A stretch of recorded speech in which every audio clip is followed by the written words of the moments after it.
সীমানা অতিক্রম করে ঢুকে পড়েছে শত্রুপক্ষ। আক্রমণে প্রকম্পিত চারপাশ। শত্রুদের হামলা প্রতিহত করতে প্রাণপণে লড়ছে বাংলাদেশ সেনাবাহিনী।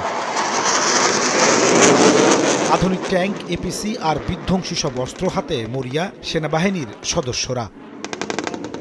রাজবাড়ীতে সেনাবাহিনীর শীতকালীন প্রশিক্ষণের চূড়ান্ত মহড়ায় ফুটিয়ে তোলা হয় এমন দৃশ্য। মহড়ায় অংশ নেয় বিমান বাহিনীও। তাদের আধুনিক জঙ্গি বিমান, আর্মি এভিয়েশনের যুদ্ধ বিমান, হেলিকপ্টার আর প্যারা কমান্ডোর আক্রমণে পিছু হটতে বাধ্য হয় শত্রু বাহিনী। রাজবাড়ী সামরিক প্রশিক্ষণ এলাকায় মহড়া পরিদর্শন করেন প্রধান উপদেষ্টা ডক্টর মোহাম্মদ ইউনূস। ঘণ্টাখানেক সামরিক মহড়া উপভোগ করেন তিনি। পরে সেনা কর্মকর্তাদের সঙ্গে কুশল বিনিময় করেন অধ্যাপক ইউনূস। সেখানে আয়োজিত এক সংক্ষিপ্ত অনুষ্ঠানে সেনাবাহিনীকে বাংলাদেশের সার্বভৌমত্ব রক্ষায় প্রস্তুত থাকার আহ্বান জানান প্রধান উপদেষ্টা। প্রশিক্ষণে সর্বোত্তম কল্যাণ এই মন্ত্রে উদ্বুদ্ধ হয়ে আধুনিক ও যুগোপযোগী প্রশিক্ষণের মাধ্যমে আভিযানিক দক্ষতা অর্জন করে দেশের সার্বভৌমত্ব রক্ষায় বাংলাদেশ সেনাবাহিনীর সদস্যগণ সর্বদা প্রস্তুত থাকবে।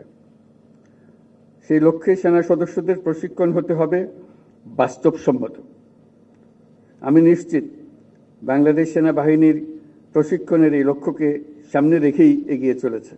এ সময় তিনি দেশের সম্মান ও গৌরব সমুন্নত রাখতে সেনাবাহিনীর ভূমিকা স্মরণ করে বলেন, মানুষের পাশে দাঁড়িয়ে কাজ করে যাচ্ছে বাংলাদেশ সেনাবাহিনী। বরাবরের মতোই বাংলাদেশের সশস্ত্র বাহিনী দেশের সম্মান ও গৌরব অটুট রাখতে জনগণের পাশে থেকে কাজ করে যাচ্ছে এবং যুগোপযোগী প্রশিক্ষণের মাধ্যমে সর্বদা নিজেদেরকে প্রস্তুত রাখবে। এই মহড়া দেখে আমিও সেনাবাহিনী, বিমান বাহিনীর সক্ষমতা সম্পর্কে আরও আত্মবিশ্বাসী হয়েছি। ভবিষ্যতে সশস্ত্র বাহিনীর সক্ষমতা আরও আধুনিকায়নের জন্য আমরা কাজ করে যাব। সেনাবাহিনীর শীতকালীন প্রশিক্ষণটি শুরু হয় ডিসেম্বরে, যা রোববার শেষ হয় চূড়ান্ত মহড়ার মধ্য দিয়ে। নাজমুস সালেহী, সময় সংবাদ।